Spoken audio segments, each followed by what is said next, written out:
Sir నమస్తే. ఏంటి అంటే గత ప్రభుత్వంలో రాజశేఖర రెడ్డి గారు మీరు చూశారు, జగన్మోహన్ రెడ్డి గారిని చూశారు. అంటే తిరుమల తిరుపతి దేవస్థానం విషయంలో ప్రతి అంశంలో కూడా తలదూర్చారు. అందుకే వాళ్ళు తీవ్రంగా దెబ్బతిన్నారని చెప్పి కూడా ఒక విమర్శ అయితే ఉంది. విమర్శే కాదు, తిరుమల తిరుపతి దేవస్థానం జోలిన వెళ్ళిన ప్రతి ఒక్కరికి ఏదో విధంగా నష్టం జరిగిందని చెప్పడం మనం ఈరోజు ఏకంగా తిరుమల తిరుపతి దేవస్థానంలో అత్యంత పవిత్రమైన తిరుపతి లడ్డులో జంతు కొవ్వులు వాడారని చెప్పి కూడా పెద్ద ఎత్తున వార్తలు బయటకు వచ్చాయి. దీని గురించి మీరేమంటారు? ఒకవేళ ఇవి ఎందుకంటే నెయ్యి టెండర్ల ప్రక్రియ ద్వారా కాంట్రాక్టర్లను పిలిచి ఎవరు తక్కువ రేటుకి ఇస్తుంటారో వాళ్ళకు నెయ్యి సప్లై చేస్తుంటారు. కొత్త ఈఓ గారు వచ్చిన తర్వాత ఒకరిద్దరు కాంట్రాక్టర్లు ఆయిల్ చెక్ చేస్తే, నెయ్యి చెక్ చేస్తే ఏదో తేడా వచ్చినాయని వాళ్ళకు నోటీసులు ఇవ్వడం కూడా జరిగింది. గతంలో కూడా ఇట్నే చేసినారు అని ఆరోపణలు ఉన్నాయి. అవి నిజంగా అది అటువంటిది జరిగింటే మాత్రం భక్తుల మనోభావాలు దెబ్బతింటాయి. అటువంటి పని జరిగి ఉండకూడదు. మరి అది తెలిసి జరిగిందా, తెలియక జరిగిందా అనేది అది ఏదన్నా విచారణలో. ఇప్పుడైతే ఆరోపణలు అయితే తెలుగుదేశం వారైతే జగన్మోహన్ రెడ్డి ప్రభుత్వంలో ఉన్నప్పుడు ఇది జరిగింది అని చెప్పి ఆరోపణలు చేస్తున్నారు. మరి జరిగింటే మాత్రం అది క్షమించరాని తప్పే. ప్రభుత్వంలో దానంతకు ఏమైనా కాంట్రాక్టర్లు మిస్చీఫ్ చేసి పొరపాటు జరిగింటే అది వేరే సమస్య. సో మొత్తం మీద మీరు రాజశేఖర రెడ్డి గారిని చూశారు, జగన్మోహన్ రెడ్డి గారిని చూశారు. అంటే తిరుమల తిరుపతి దేవస్థానం విషయంలో ప్రతి అంశంలో కానీ వాళ్ళు కలగజేసుకున్నారు. అందుకే ఇలాంటి పరిణామాలు, ఇలాంటి ఫలితాలు కూడా వచ్చే వాళ్ళకి అని చెప్పి అనిపిస్తున్నమాట. దీన్ని ఏమంటారు? అంటే ఇప్పుడు ఒకటైతే నానుడి ఉంది. నేను కూడా తిరుపతిలోనే 2 సంవత్సరాలు చదివాను. దేవుని దగ్గర పనిచేసే వాళ్ళు ఏదైనా పొరపాటు చేస్తే తప్పకుండా వాళ్ళకి ఏదో ఒకటి నష్టం జరుగుతుందని చెప్పి ఒక నానుడి ఉంది. అందువల్ల అక్కడ పనిచేసే వాళ్ళు ప్రతి ఒక్కరు కూడా కొంచెం భయము, భక్తిభావంతోనే పనిచేస్తారు. ఈ ఈ ఈ అదైతే జనబాహుల్యంలో ఉంది. మరి వీళ్ళు ముఖ్యమంత్రులుగా ఉన్నారు. ముఖ్యమంత్రిగా ఉన్నప్పుడు టీటీడీ బోర్డు అయితే వేయాల్సిందే కదా, అది ప్రభుత్వం వేయాల్సిందే. ఎందుకంటే టీటీడీని ప్రభుత్వం తీసుకున్నారు కాబట్టి. దీని మీద కూడా డిబేట్ ఉంది. హిందీ దేవాలయాలపైనే ఎందుకు ప్రభుత్వం అజమాయిష్ చేస్తుంది? మిగతా క్రిస్టియన్ ఇన్స్టిట్యూట్ మీద చేయడం లేదు, మసీదుల మీద చేయరు ప్రభుత్వము, ఏ కమిటీలు ఉండవు. కానీ ఇక్కడ దేవాలయాలు వచ్చేసరికి దేవాలయ కమిటీలను ప్రభుత్వమే నియమిస్తుంటారు. ఒక రకంగా ప్రభుత్వ జోక్యం అన్ని ప్రభుత్వాలు చేస్తున్నాయండి, ఒక ప్రభుత్వం అని కాదు. విచక్షణ అనేది మామూలుగా ఉంది. ఇప్పుడు ఇక్కడ కూడా టీటీడీ బోర్డులను వేయటము జరిగింది. కానీ ఈ టెండర్లు పిలిచే ప్రక్రియ ఇదంతా కొంచెం అడ్మినిస్ట్రేటివ్ లెవెల్లో జరిగింటుంది. ఈ నెయ్యి సప్లైది జరిగినప్పుడు వారు సప్లై చేసింటే మాత్రం తప్పే, దాన్ని చెక్ చేయాల్సిందే. దాంట్లో కొల్లుడైనారంటే మరీ నేరం అవుతుంది. కొల్లుడైనారా లేదా అనేది విచారణలో తేలాల్సింది. ప్రభుత్వంలోనే లడ్డు నాణ్యతపై చాలా విమర్శలు వచ్చాయి. భక్తులు ఎన్ని కంప్లైంట్స్ ఇచ్చినా కానీ ప్రభుత్వం పట్టించుకోలేదు. ఆ అడిగిన చర్యలు తీసుకుంటే ఈరోజు ఈ పరిస్థితి వచ్చేదే కాదు.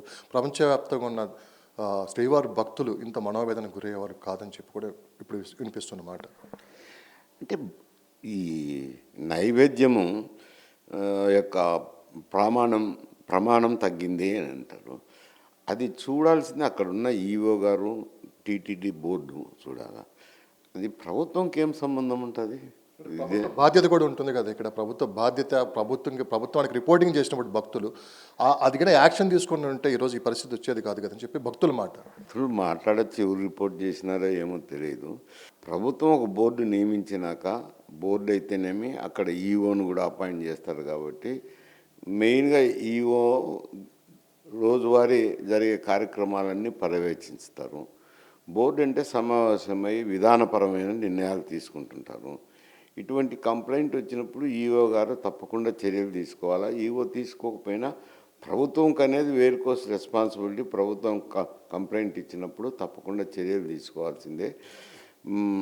మరి నైవేద్యంలో అనేది ఇప్పుడు వస్తున్న సమస్య. ఇప్పుడు ఎందుకంటే రిపోర్ట్లలో వచ్చింది, దాంట్లో వెజిటబుల్ ఆయిల్స్ ఒక ట్యాంకర్లో ఉన్నాయి, కలిసినాయని చెప్పి నోటీస్ ఇచ్చి వెనక్కి పంపించడం జరిగింది. ఒక ట్యాంకర్లో వెజిటబుల్ ఆయిల్స్ ఇంకా కొన్ని వేరే ఏమో మిక్స్ అయినాయని చెప్పి అనుమానాలు వచ్చి మరి ట్యాంకర్ వస్తానే టీటీడీ అధికారులు పరీక్షలు చేయాలి. కానీ ఇక్కడ ప్రధానంగా ఆ రోజు ఈవో ఎవరున్నారో ఆయన మీద ఆరోపణలు కూడా వస్తున్నాయి.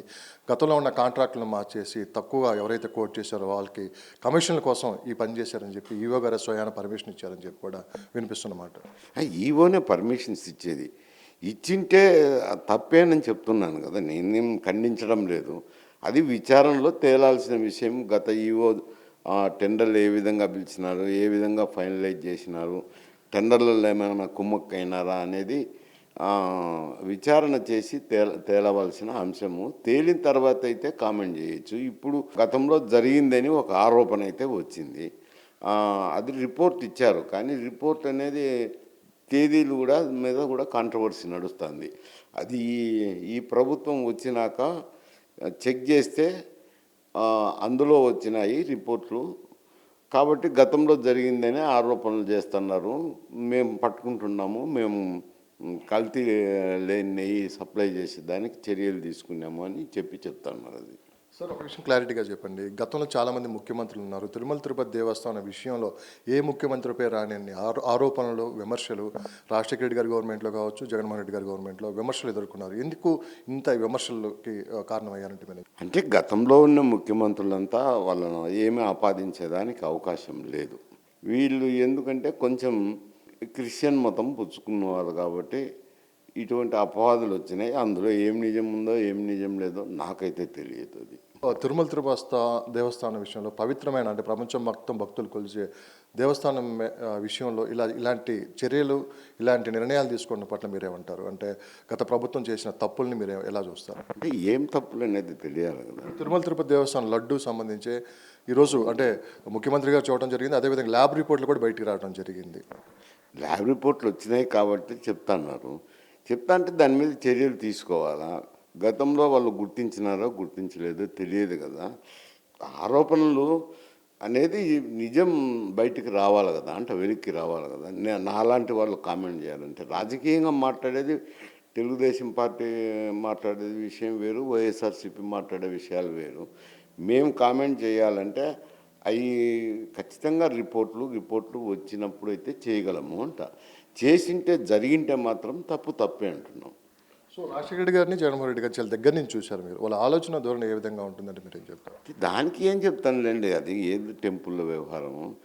దానికి ఎవరు చూస్తుంటారో ఆ వ్యవహారం అన్నారు. మనోభావాలు, భక్తుల మనోభావాలకు సంబంధించిన ప్రతి అంశం కూడా రాజకీయాలకు ముడిపడి ఉంటుంది. కొన్ని అక్కడ కూడా బోర్డులు నియమిస్తారు.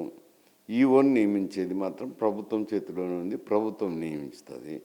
అది అక్కడ సక్రమంగా నిర్వహణ చూడాల్సిన బాధ్యత టెంపుల్లో ఈవో పైన ఉంటుంది. ఎక్కడ మెయిన్గా దినచర్యలన్నీ వాళ్ళు చేయాల్సింది ఉంటుంది. వాళ్ళు చేయనప్పుడు ప్రభుత్వం చర్య తీసుకోవచ్చు, కాదని లేదు. మరి వాళ్ళ ఈ జరిగినప్పుడు అతను అక్కడ టీటీలో అయితేనేమి ఈవో ఉన్న వ్యక్తే వాళ్ళకు ముఖ్యస్తుడే. పొరపాటు జరిగింటే చర్యలు తీసుకోకపోతే తప్పే అవుతుంది. ఇట్లా భక్తులు విమర్శలు ప్లస్ కంప్లైంట్ ఇస్తున్నా కానీ పొరపాటు జరిగిందంటే దీన్ని ఎట్లా అర్థం చేసుకోవాలి సార్? అది నువ్వు అన్నీ హైపాథిటికల్ క్వశ్చన్స్ అడిగితే నేనేం చెప్తాను. ఇప్పుడు ఒకటి వచ్చింది, ఒక మంత్రిగా చేశారు మీరు, రాష్ట్ర హోంమంత్రిగా చేశారు. ఆనాటి చంద్రబాబు నాయుడు, రాజశేఖర రెడ్డి గారు కావచ్చు, ఈనాడు చంద్రబాబు నాయుడుతో కూడా అత్యంత సాన్నిహిత సంబంధాలు ఉన్నాయి. రాజకీయాలు అత్యంత కీలకమైన వ్యక్తి. దీన్ని పొరపాటుగా ఎలా భావిస్తారు? కాదు, ఇప్పుడు అక్కడ ఒక జరిగింది అంటున్నారు. కొన్ని ట్యాంకర్లలో వచ్చినట్టు అవి డేట్లు చూస్తే ఇప్పుడు ప్రస్తుత ప్రభుత్వం వచ్చిన తర్వాత తీసుకున్న డేట్లు ఉన్నాయి. అవి గతంలో జరిగినవి తేలాలి కదా, విషయం తేలితే కదా గతంలో కూడా ఇట్నే జరిగినాయని ఆరోపణ. ఆరోపణ ప్రూవ్ అయితే తప్పే జరిగింటే తప్పే అంటున్నాను కదా. దాని మీద చర్యలు తీసుకోవాల్సిందే, కాదనడం లేదు. టీటీడీ చైర్మన్ కూడా తీవ్రమైన విమర్శలు ఉన్నాయి భూమన కరుణాకర్ రెడ్డి గారి పైన. సో ఆయన హయాంలోనే కొన్ని జరిగే అవకతవకలు అని చెప్పి వినిపిస్తున్నమాట. సో మీకున్న సమాచారం ప్రకారం మీరేమంటారు? నాకు సమాచారం ఏం లేదు, ఆరోపణలు ఉన్నాయి. ఉంటే విచారణ చేయొచ్చు, కాదనడం లేదు. కరుణాకర్ రెడ్డి మీదైనా చేయొచ్చు, ఇంకొకరి మీదైనా చేయొచ్చు, ఎవరి మీదైనా చేయొచ్చు, నేను కాదనడం లేదు. అవన్నీ మీరు చెప్పేటి ఆవు నెయ్యి వేరు సమస్య, అవకతవకలు వేరు సమస్య. టికెట్ల అమ్మకాల్లోనూ రకరకాలుగా ఏవో జరిగినాయని ఆరోపణలు ఉన్నాయి. దాని మీద విచారణ చేయొచ్చు, ప్రూవ్ చేయొచ్చు, చర్యలు తీసుకోవచ్చు, కాదనడం లేదు అంట. అలాగే మాజీ ఈఓ ప్రధాన అర్చకులు రమణ దీక్షితులు గారు కూడా ఈరోజు మీడియా ముందుకు వచ్చి మాట్లాడడం కూడా జరిగింది. సో మహాపాపం కూడా జరిగింది దేవస్థానం లో కావచ్చు, లడ్డు ప్రసాద విషయాల్లో కావచ్చు, దేవస్థానం విషయం తీసుకున్న నిర్ణయాల్లో కావచ్చు కూడా చెప్పి ఆయన మాట్లాడటం జరిగింది. ఇప్పుడు మీరు రమణ దీక్షితుల మీద కామెంట్ చేయమంటే నేనేం చేస్తాను? ఆయన్నే సస్పెండ్ చేసినారు కదా. కొంచెం అర్చకుడుగా ఏదో అవకతవకలకు పాల్పడినారని ఆయన్ను తీసేసినారు. ఇప్పుడు ఆయన మాట్లాడడంలో జరిగింటే తప్పకుండా ఎవరమైనా అనేది అక్కడ ఏమన్నా జరిగినట్టు ఉంటే దృష్టికి వస్తే ప్రస్తుత ప్రభుత్వం చర్యలు తీసుకోవచ్చు. తీసుకోవద్దని ఎవరు చెప్పడం లేదు కదా. తీసుకోవద్దని వాదించితే ఇవన్నీ సమస్యలు వస్తాయి. రమణ దీక్షితులు కానీ ఎవరైనా కానీ అవి జరిగినట్టు ప్రూవ్ చేయాలి కదా. ప్రూవ్ చేసి ఇదో ఇప్పుడు పలాని జరిగినాయి, వీటి మీద చర్యలు తీసుకొని ఉంటే ప్రస్తుత ప్రభుత్వం చర్యలు తీసుకోవాలి. భక్తులు కావచ్చు ప్రధాన అర్చకులు కావచ్చు అలాంటి ప్రభుత్వాన్ని హెచ్చరించిన కానీ వాళ్ళు పెడచేవిని పెట్టారని విమర్శలు ఉన్నాయి. గతంలో కూడా మనం చూసాము, ఎన్నో విమర్శలు వచ్చాయి, కానీ ఎవరు దానికి పరిష్కారం అయితే చూపలేదు. గతంలో చూపినారా చూపలేదా వేరే సమస్య. అది అక్కడ జరిగినవి ఇప్పుడు ప్రస్తుత ప్రభుత్వం దృష్టికి తీసుకురావచ్చు, తీసుకొచ్చి విచారణ చేయొచ్చు. విచారణ చేసి గతంలో అవకతవకలు జరిగింటే చర్యలు తీసుకోవాల్సిందే, తీసుకోవచ్చు. లడ్డు నాణ్యత విషయంలో గత ప్రభుత్వంలో నాణ్యత తగ్గిందని చెప్పి ఎప్పుడన్నా మీ దగ్గరికి ఒక కంప్లైంట్ రావడం జరిగింది? నా దగ్గరికి ఎందుకు వస్తారు? నేనేం దానికి స్వయాన వెంకటేశ్వర స్వామి దర్శనానికి వెళ్ళినప్పుడు మీ దగ్గరికి నేను పోలేదు, ఇటీవల కాలంలో పోలేదు. ఎంపీగా ఎన్నికైన తర్వాత దర్శనానికి పోయి వచ్చినాను. మళ్ళీ తర్వాత ఎందుకంటే రద్దీ ఎక్కువ, వారను రిక్వెస్ట్ చేయాలా, ఇవన్నీ ఉన్నాయి కాబట్టి, ఇబ్బందులు ఉన్నాయి కాబట్టి దృష్టిలో పెట్టుకొని మేము అందుకే ఇక్కడ శ్రీశైలం జనాలు తక్కువ ఉంటారు కాబట్టి, రద్దీ తక్కువ కాబట్టి ఇక్కడికి పోతుంటాం సంవత్సరానికి ఒక మారు. ఇంతకుముందు అయితే గతంలో అయితే తిరుమలకే పోతాంటిమి. ఇప్పుడు ఎప్పుడున్నాగా ఏదన్నా అవసరం పడితే పోవాలా. నాకు అట్లాంటి కంప్లైంట్లు ఏం రాలేదు అంట. నేనేం విచారణ అధికారిని కాదు, నేనేం అధికారంలో లేను, నాకెందుకు వస్తాయి ఆ కంప్లైంట్లు? కాంట్రాక్టుల విషయంలో కొండపైన కొన్ని దారుణమైన ఘోరాలు జరిగాయి, అన్ని మతస్థులను తీసుకుని వచ్చి అక్కడ పెట్టారని చెప్పి విమర్శలు ఉన్నాయి. దీనిపై మీరేమంటారు? అంటే మీ టైంలో ఎలా ఉండేది తిరుమల తిరుపతి దేవస్థానం, తర్వాత జరిగిన పరిణామాలు చూస్తుంటే ఏమనిపిస్తుంది? జనరల్గా అది హిందూ దేవాలయము కాబట్టి హిందూ సాంప్రదాయాల ప్రకారము హిందువులను నియమించితే మంచిదే. ఇతర కులస్తులను నియమించడం తప్పు అంటాను. మంచిదని ఎవరో మనం తప్పు అట్లా నియమించింటే తప్పు. మరి ఇక్కడ కూడా ఒక కాంట్రాక్టర్ నెయ్యి సప్లై చేసినలో ఇతర కులస్తులు ఉన్నారనేది ఒక అపవాదు కూడా ఉంది. మరి అందులో ఎంత నిజం ఉందో ఎంత వాస్తవం ఉందో ప్రస్తుత ప్రభుత్వం అవన్నీ విచారణ చేసి బహిర్గతం చేసి చర్యలు తీసుకోవద్దని ఎవరు చెప్పడం లేదు కదా. తీసుకోండి అని చెప్తున్నారు కదా. కానీ ఒక లడ్డు ప్రసాదం విషయంలోనే కాదు, నిత్యాన్నదాన ట్రస్ట్లో కూడా చాలా అవకతవకలు జరిగాయి, నాణ్యత లోపించిందని చెప్పి కూడా భక్తులు స్వయాన మనం కొన్ని వీడియోస్ కూడా చూసాము, స్వయాన వాళ్ళే ఆ సెల్ఫీ వీడియోలు తీసి పెట్టడం కూడా మనం చూసాము. సో అప్పుడు కూడా ప్రభుత్వం స్పందించలేదు అని చెప్పి కూడా వినిపించిన మాట.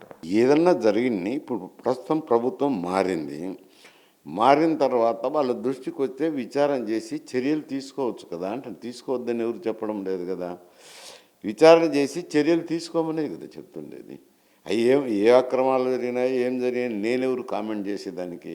నేను చేయలేను కదా. జరిగింటే చర్యలు తీసుకోవచ్చు అని చెప్తున్నాను. మీ హయాంలో ఎలా ఉండేది సార్ తిరుమల తిరుపతి దేవస్థానం? అక్కడ టీటీడీ పాలక వర్గాలు తీసుకున్న నిర్ణయాలు కావచ్చు ఏదైనా? నా హయామేముంది, నాకేం? మంత్రిగా చేసిన టైంలో ఎప్పుడో నేను చేసింది 30 ఏళ్ళు అవుతుంది కానీ ఇప్పటికి సంబంధం ఏముంది? ఇప్పుడు జరిగింటే ఒకవేళ పొరపాట్లు జరిగింటే తప్పకుండా చర్యలు తీసుకోవాల్సిందే. అంటే తప్పే అంటున్నాను కదా. ఫైనల్గా మీరు ఒకటి చెప్పండి, అంటే రాజశేఖర రెడ్డి గారికి జగన్మోహన్ రెడ్డి గారికి మధ్య తేడా ఇప్పటి వరకు మీరు ఏం గమనించారు? ఆయన ఇద్దరు ముఖ్యమంత్రులుగా చేశారు, తీసుకునే నిర్ణయాలు, వాళ్ళ ఆలోచన ధోరణి చూస్తుంటే మీకు ఏమనిపించింది? అంటే ఇప్పుడు అంటే ముఖ్యమంత్రిగా ఆయన మాజీ ముఖ్యమంత్రి అయిపోయారు, ఆయనకు ఈయనకు కంపేర్ చేయమంటే ఆయన శైలి, ఆయన కింది నుంచి పైకి వచ్చిన వ్యక్తి, శాసనసభ్యుడైనాడు, ప్రతిపక్షంలో ఉన్నాడు, పిసిసి అధ్యక్షులుగా ఉన్నారు, తర్వాత చీఫ్ మినిస్టర్ అయినారు. కొంత కింది నుంచి పైకి ఎదిగి వచ్చిన వ్యక్తి, పరిపాలనా అనుభవము ఇవన్నీ ఉంటాయి. ఈయన ఆల్ ఆఫ్ సడన్ వస్తానే ముఖ్యమంత్రిగా వచ్చినాడు. కొంచెం తేడాలు ఉంటాయి కదా, ఒకరికొకరిని కంపేర్ చేయలేం కదా. ఇప్పుడు జగన్మోహన్ రెడ్డిని చంద్రబాబు నాయుడుని కంపేర్ చేయమంటే ఏం చేస్తాము? అవి వాళ్ళు తీసుకున్న నిర్ణయాలు తప్ప ఒప్ప అనేది చెప్పగలము అంటారు. తప్పండి తేలితే ఈ విషయంలో ప్రసాదం విషయం తప్పని తేలితే ఎలాంటి ఆ, నిర్ణయాలు తీసుకోవచ్చు ప్రభుత్వాన్ని మీరు భావిస్తారు? చర్యలు తీసుకోవాలంటున్నారు మీరు. ఇప్పుడు చర్యలు తీసుకోమంటున్నాము. ఎలాంటి చర్యలు అనేది ఏమి తప్పో, ఎలాంటి చర్యలు కాంట్రాక్టర్ తప్పు చేసినారనుకోండి, కాంట్రాక్టర్ని రద్దు చేయడము, కాంట్రాక్టర్ మీద పెనాల్టీ విధించడం ఇవన్నీ ఉంటాయి కదా. ఒకవేళ టీటీడీ ఈఓ కుమ్మక్కైనారనుకోండి, ఆయన మీద కూడా డిసిప్లినరీ యాక్షన్ తీసుకోవచ్చు కదా. కానీ ఇప్పుడున్న ప్రభుత్వం చెప్తుంది ఏంటంటే ఆనాటి ప్రభుత్వానికి తెలిసే ఇదంతా జరిగింది, వాళ్ళ కనుసన్నల్లోనే ఇదంతా జరిగింది, కమిషన్ కోసం కక్కుర్తిపడి భక్తుల మనోభావాలు దెబ్బతీశారని చెప్పి చంద్రబాబు నాయుడు గారు మాట్లాడటం జరిగింది. ఆయన ఎవరు వద్దని లేదు కదా. అంటే ఆయన విచారణ చేయించవచ్చు, చర్యలు తీసుకోవచ్చు, ఎవరు వద్దని చెప్పడం లేదు కదా. ఆయన ముఖ్యమంత్రి రాష్ట్రానికి, ఏ చర్య తీసుకునేకైనా హక్కు ఉంది. దాన్ని విచారణ చేయించవచ్చు, చర్యలు తీసుకోవచ్చు. ఇప్పుడు జగన్మోహన్ రెడ్డి ప్రభుత్వంలోనే జరిగినాయనుకోండి అక్రమాలు, జరిగింటే వాటి మీద విచారణ చేయించి చర్యలు తీసుకోవచ్చు, ఏం కాదనడం లేదు కదా.